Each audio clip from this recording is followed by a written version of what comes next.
මිඩ්ලැබ් talks අද කතා බහ ESR ගැන. ඇතරම අද ලෝකයේ තිබෙන ඉතාමත්ම සරල ගානෙනුත් අඩු රුධිර පරීක්ෂාවක් තමයි ESR කියන්නේ. මොකක්ද ESR කියන්නේ?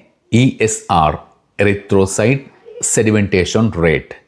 මේක අපි තේරුම ගත්තාම එරිත්‍රොසයිට් කියන්නේ රතු රුධිර සෛල, සෙඩිමෙන්ටේෂන් කියන්නේ පල්ලෙහාට බහිනවා, රේට් කියන්නේ වේගය. රතු රුධිර සෛල පල්ලෙහාට බහින වේගය. ඇත්තටම මේ ටෙස්ට් එකේදී බලන්නේ ඒක තමයි. ඒ කියන්නේ දිග හීනි ටියුබ් එකකට ලේ අරගෙන මේ ලේ පැයක් තියලා බලනවා කොච්චරනම් ප්‍රමාණයක් පල්ලෙහාට බහිනවද කියලා. සාමාන්‍යයෙන් මේකේ සංකල්පය, මේකේ බේසික් කන්සෙප්ට් එක තමයි අපි හිතනවා, අපි විශ්වාස කරනවා රතු රුධිර සෛල ඍණ ලෙස ආරෝපිතයි කියලා. එතකොට මේ ඍණ ලෙස ආරෝපිත රතු රුධිර සෛල සාමාන්‍ය ගුරුත්වජ ත්වරණය යටතේ පල්ලෙහාට බහිනවා අර විදිහට හීනි ටියුබ් එකක දාලා තිබ්බට පස්සේ. අපි පැයකට පස්සේ අරගෙන බලනවා රතු රුධිර සෛල කොච්චර ප්‍රමාණයක් පල්ලෙහාට බහැලාද කියලා. හැබැයි මොකක් හරි ආසාදනයකදී හරි, කිසියම් හෝ රෝගී තත්වයකදී හරි, කිසියම් ඉන්ෆ්ලමේෂන් එකකදී හරි මේ රතු රුධිර සෛලවල ඍණ ආරෝපණ අඩු වෙනවා. එතකොට අර රතු රුධිර සෛල තනි තනිව තියෙනවට වඩා ඍණ ආරෝපණ අඩු වෙච්ච හින්දා පොකුරු හැදෙනවා, ක්ලම්ස් හැදෙනවා, කැදලි හැදෙනවා. එතකොට අර තනි රුධිර සෛල පල්ලෙහාට බහිනවට වඩා වැඩි වේගයකින් රතු රුධිර කැටිති, පොකුරු, ක්ලම්ස් පල්ලෙහාට බහිනවා. එතකොට පැයකට පස්සේ අපි බැලුවට පස්සේ රතු රුධිර සෛල වැඩි ප්‍රමාණයක් පල්ලෙහාට බහැලා තියෙනවා. මේක තමයි ESR එකේ සංකල්පය, ESR එකේ කන්සෙප්ට් එක. අපි දැන් බලමු ESR පරීක්ෂණයක් ඇයි වෛද්‍යවරු ඉල්ලා සිටින්නේ රසායනාගාරයෙන් කරගන්නට කියලා. මේකට බලපාන හේතු කිහිපයක් තියෙනවා. අපිට ප්‍රධාන වශයෙන් කොටස් දෙකකට බෙදන්නට පුළුවන්. ඒ කියන්නේ ක්ෂණිකව සිදුවන, කෙටිකාලීනව සිදුවන ආසාදනයන් සහ දීර්ඝකාලීනව සිදුවන ආසාදන හැටියට. ඒ කියන්නේ ක්‍රොනික් සහ ඇකියුට් හැටියට. ඇත්තටම මොනවද මේ ESR වැඩි වෙන ක්‍රොනික් ඉන්ෆ්ලමේෂන්? ඒ කියන්නේ දීර්ඝකාලීන හේතු මොනවද? විශේෂයෙන්ම කාඩියෝවැස්කියුලර් ඩිසීසස්, ඒ කියන්නේ හදවත හා සම්බන්ධ රෝගාබාධවලදී. ඊට පස්සේ ඇස්මා අවස්ථාවන් වලදී, ඒ කියන්නේ හතිය වගේ අවස්ථාවන් වලදී. ඊට පස්සේ ඔටෝ ඉමියුන් ඩිසෝඩර්ස් තියෙනවා. ඔටෝ ඉමියුන් ඩිසෝඩර්ස් කියන්නේ ඒ කියන්නේ තමන්ගෙම ප්‍රතිශක්තිකරණ පද්ධතියේ සිදුවන කිසියම් හෝ වැරදි තත්වයන් හින්දා ඇතිවන රෝගාබාධ. ඊට පස්සේ නියුරොලොජිකල් ඩිසීසස්, ඒ කියන්නේ ස්නායු හා සම්බන්ධ රෝගාබාධවලදී. ඊට පස්සේ ආහාර මාර්ග පද්ධතිය හා සම්බන්ධ රෝගයක් තිබෙනවා, ඉන්ෆ්ලමටරි බවල් ඩිසීස් කියලා, IBD කියලා. මෙන්න මේ අවස්ථාවලදී ESR එකක් වැඩි වෙන්නට පුළුවන්. ඒ කියන්නේ සමහර පිළිකා අවස්ථාවන් තිබෙනවා. අනික් කාරණාව තමයි type 2 දියවැඩියාව. දෙවන වර්ගයේ දියවැඩියාව අපි කියනවා type 2 diabetes වලදීත් මේ ESR එකක් වෛද්‍යවරයා විසින් ඉල්ලා සිටින්නට පුළුවන්. දැන් ඊළඟට acute inflammation මොනවද? ඒ කියන්නේ ක්ෂණිකව එහෙම නැත්නම් කෙටිකාලීනව ඇතිවන රෝගාබාධයන් මොනවද? ESR එකක් වෛද්‍යවරයෙකුට රික්වෙස්ට් කරන්නට හේතු වන විශේෂයෙන්ම ඇලර්ජික් රියැක්ෂන් එකක්. ඒ කියන්නේ මොකක් හරි ආසාත්මිකතාවයකදී. ඊට පස්සේ ඉන්ෆෙක්ෂන් එකක්, හදිසියේ ඇතිවන ඉන්ෆෙක්ෂන් එකක් හරි. ඊට පස්සේ ඔබ දරුණු පිළිස්සීමකට ලක් වුණොත්, ඒ වගේ අවස්ථාවලදී. ඊට පස්සේ ඔබට මොකක් හරි ඉන්ජරියක් වුණොත්, අනතුරක් සිද්ධ වුණොත්, මේ වගේ අවස්ථාවලදී වෛද්‍යවරයා ඔබෙන් ESR එකක් ඉල්ලා සිටින්නට පුළුවන්. දැන් එහෙම වෛද්‍යවරයා ESR එකක් ඔබට කරන්නට කියලා ඉල්ලුවට පස්සේ ඔබ යනවා රසායනාගාරයට. දැන් එතකොට ඔයගොල්ලන්ට හිතෙන්නට පුළුවන් ESR එකක් කරන්න පෙර සූදානම් වීමක් අවශ්‍යද? කියන්නේ කෑම නොකා ඉන්න හරි ඕනිද කියලා. ඇත්තටම කිව්වොත් එහෙම අවශ්‍යතාවයක් නැහැ.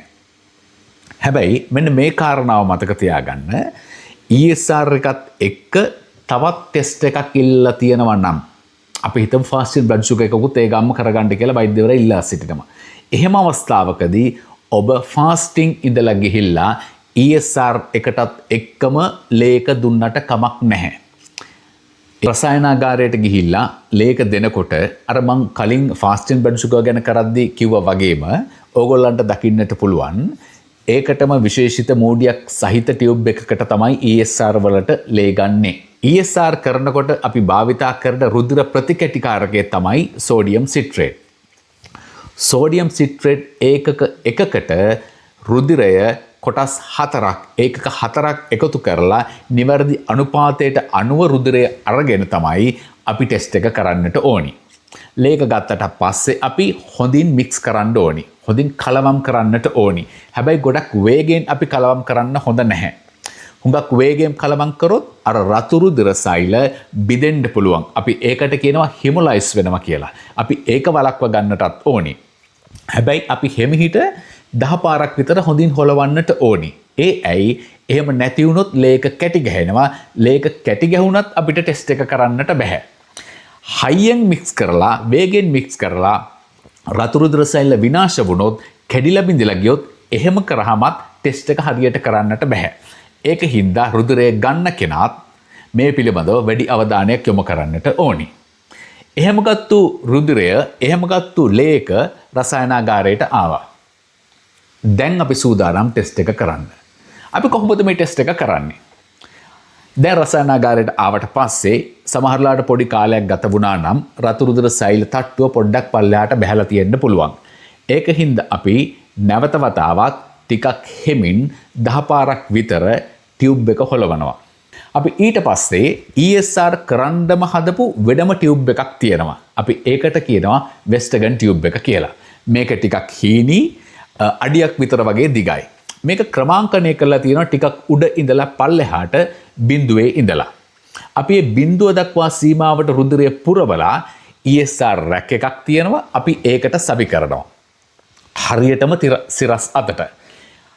හයි කරලා තියලා අපි පැයකට පස්සේ ටියුබ් එක බලනවා.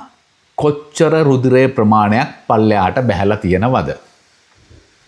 ඉස්සර නම් පැය දෙකකට පස්සෙත් ගත්තා.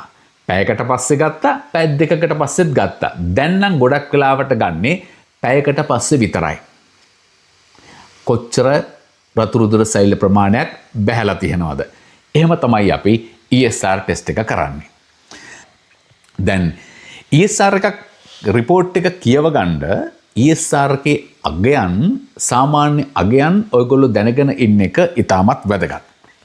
දැන් අපි හිතමු පුංචි දරුවෙක් ඉපදිච්ච දවසේ ඉඳලා මාසයක් විතර යනකම් පුංචි දරුවෙක්ගේ ESR එක පැයට මිලිමීටර් 0.4 අතර ප්‍රමාණයක තිබෙන්නට පුළුවන්.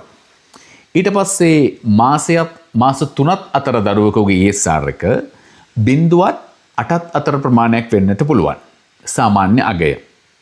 ඊට පස්සේ මාස 3 ඉඳලා වයස අවුරුදු 12 දක්වා දරුවෙකුගේ ESR එක 0.14 අතර ප්‍රමාණයක් වන්නට පුළුවන්. සාමාන්‍ය අගය. ඊට පස්සේ මම අර කිව්වා ස්ත්‍රී පුරුෂ ભેදය අනුව ESR එක වෙනස් වෙන්න පුළුවන්. ඒක හින්දා පිරිමි පුද්ගලයෙක්ගේ වයස අවුරුදු 12 ඉඳලා 65 දක්වා පිරිමි පුද්ගලයෙක්ගේ ESR එක 1 ඉඳලා 15 දක්වා සාමාන්‍ය අගයන් හැටියට තමයි අපි ගන්නෙ. පිරිමි කෙනෙක්ගේ වයස අවුරුදු 65ට වඩා වැඩි නම් 1.30 අතර ප්‍රමාණයක් සාමාන්‍ය අගයන් හැටියට අපිට සලකන්නට පුළුවන්. ඊට පස්සේ කාන්තාවක් ගත්තාම 12ත් 18ත් අතර කාන්තාවකගේ ESR එක 1 ඉඳලා 15 දක්වා ප්‍රමාණයක් අපි සාමාන්‍ය අගයන් හැටියට සලකනවා. 18ත් 65ත් අතර කාන්තාවකගේ ESR එක අපි සලකන්නේ 1 ඉඳලා 20 දක්වා සාමාන්‍ය අගයන් හැටියට. වයස අවුරුදු 65ට වඩා වැඩි කාන්තාවකගේ ESR එක අපි 1 ඉඳලා 35 දක්වා ප්‍රමාණයක් දක්වා සාමාන්‍ය අගයන් හැටියට සලකනවා. එහෙම බැලුවට පස්සේ ඔයගොල්ලන්ට හිතා ගන්නට පුළුවන් ඔයගොල්ලන්ගේ ESR report එක normalද එහෙම නැත්නම් මොකක් හරි ප්‍රශ්නයක් report එකේ තියෙනවද කියලා. ඒ වගේ තමයි තවත් කාරණාවක් තමයි ESR එක වැඩි වෙන්නට පුළුවන් විශේෂිත අවස්ථාවක් තමයි සාමාන්‍ය පොදු අවස්ථාවක් තමයි සෙම තියෙනවා නම් ඔයගොල්ලෝ ගොඩක් වෙලාවට දැකලා ඇති සෙම තියෙන කෙනෙක්ගේ ESR එක ගොඩක් වෙලාවට වැඩි අගයක් තමයි පවතින්නේ. සාමාන්‍යයෙන් ESR එක විවිධ රෝගී තත්ත්වයන් හින්දා විතරක් නෙවෙයි. තවත් හේතු මතත් වෙනස් වෙන්නට පුළුවන්. සාමාන්‍යයෙන් පුංචි දරුවන්ගේ ESR එක හරි අඩුයි. ටිකක් වයසට යනකොට ESR එක ටිකක් වැඩි වෙනවා. කාන්තාවන්ගේ ESR එක ටිකක් වැඩි පිරිමි පුද්ගලයන්ට වඩා. ඒ වගේම තමයි ඔබ දුම්පානය කරනවා නම්, ඔබ මත්පැන් පානය කරනවා නම්, ඔබ ගර්භණී කාන්තාවක් නම්, ඒ වගේම තමයි ඔබට මේ රුධිරය ලබා දෙන දිනේදී ඔසප්වීම් සිද්ධ වී තිබුණා නම් ඒ වගේ හේතු හින්දා TSR එක වෙනස් වෙන්නට පුළුවන්. හැබැයි අර වයස සහ ලිංග භේදය කියන කාරණා හැරුණු කොට තිබෙන අනිකුත් සාධක ඔබ රිපෝට් එක පෙන්වන්න වෛද්‍යවරයා ළඟට ගියාට පස්සේ සඳහන් කරන්නට පුළුවන් නම් හොඳයි. විශේෂයෙන්ම ඔබ ගර්භණී කෙනෙක් නම් ඔබට ඔසප්වීම් ඇති වී තිබෙනවා නම් මේ දිනවල ඒ වගේ කාරණා වෛද්‍යවරයාට සඳහන් කරන එක හොඳයි. මොකද ඒ දත්තයන් හරියට විශ්ලේෂණය කළා නිවැරදි රෝග විනිශ්චයකට එන්නට වෛද්‍යවරයාට මේ කාරණාව ඉතාමත් වැදගත් වෙන හින්දා. දැන් ඒ කාරණා හැරුණුකොට ESR එක වැඩි වෙන්නට පුළුවන් අඩු වෙන්නට පුළුවන් විවිධ රෝගී තත්ත්වයන් මොනවාද? ඇත්තම මේකත් ඉතාමත් ඔබට වැදගත්. ඔබට සාමාන්‍යයෙන් හන්දිපත්‍රුදාව වගේ තියෙනවා නම් ESR එක වෛද්‍යවරයා ඉල්ලා සිටියා නම් ආතරයිටිස් වලට වගේ දේවල් වලට ESR එක වැඩි වෙන්නට පුළුවන්. අර මං කලින් කිව්වා වගේ හතිය වගේ තත්ත්වයන් තියෙනවා නම් ඕගොල්ලන්ට ESR එක වැඩි වෙන්නට පුළුවන්. වකුගඩු රෝග තියෙනවා නම් ඒ වගේම රක්තහීනතාවය තියෙනවා නම් මේ වගේ තැන්වලදී ESR එක වැඩි වෙන්නට පුළුවන්. ඒ වගේම තමයි පොලිමයිල්ජියා රූමටිකා කියලා තත්ත්වයක් තිබෙනවා. ඒ වගේ තැන්වලදී ESR එක ගොඩක් වැඩි වෙනවා. සමහර පිළිකාවලදී ESR එක වැඩි වෙන්නට පුළුවන්. දැන් ESR එක වැඩි වෙන එක විතරක් නෙවෙයි. ESR එක අඩු වෙන එකත් සමහර රෝගී තත්ත්වයන් හඳුනා ගන්නට වැදගත් වෙනවා. දැන් ESR එක වැඩි වෙන්නේ ඉන්ෆ්ලමේෂන් වලදී. රතු රුධිර සෛල වැඩි ප්‍රමාණයක් පල්ලෙහාට බහින්නේ ඉන්ෆ්ලමේෂන් වලදී. විවිධාසාධන වලදී. හැබැයි අපේ රුධිරයේ සමහර තත්ත්ව තිබෙනවා ESR එක අඩු කිරීමට හේතු වන. විශේෂයෙන්ම පොලිසයිතීමියා වලදී. ඒ කියන්නේ අපේ රුධිර ප්‍රමාණය ඇඟේ වැඩි නම් ප්ලාස්මා පරිමාවට සාපේක්ෂව රුධිර සෛල ප්‍රමාණය වැඩි නම් අපේ ESR එක ටිකක් අඩුයි. ඒ විතරක් නෙවෙයි. ඔයගොල්ලෝ අහලා ඇති දෑකත සෛල රක්තහීනතාවය කියලා තියෙනවා. එතනදිත් ESR එක ටිකක් අඩුයි. මේ වගේ අවස්ථාවන් තිබෙනවා ESR එක වැඩි සහ අඩු අවස්ථාවන්. වෛද්‍යවරයා ඔයාගේ රිපෝට් එක බලලා ඔයාට තියෙන අනිකුත් රෝග ලක්ෂණත් සලකා බලලා තමයි නිවැරදි රෝග විනිශ්චයකට එන්නේ ESR එක අනුව ඔයාට තියෙන මොන වගේ රෝගී තත්ත්වයක්ද කියලා.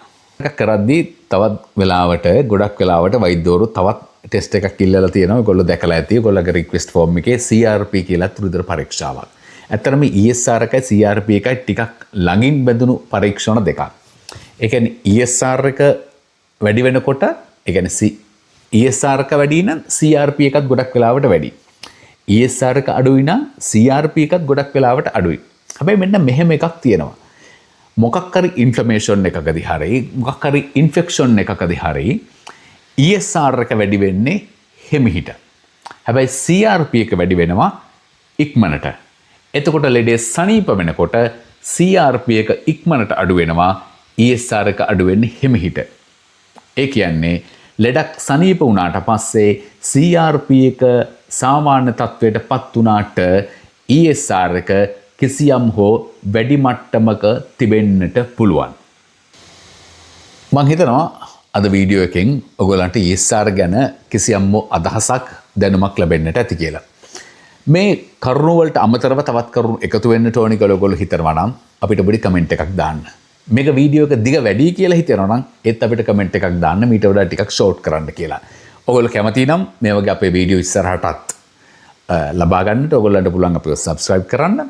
අපිට like එකක් දාන්න. තවත් කාට හරි මේ වගේ වීඩියෝ ගැන දැනුවත් කරන්නට හොඳයි කියලා හිතනවා නම් ඔයගොල්ලන්ට පුළුවන් ඒ දේවල් share කරන්නට.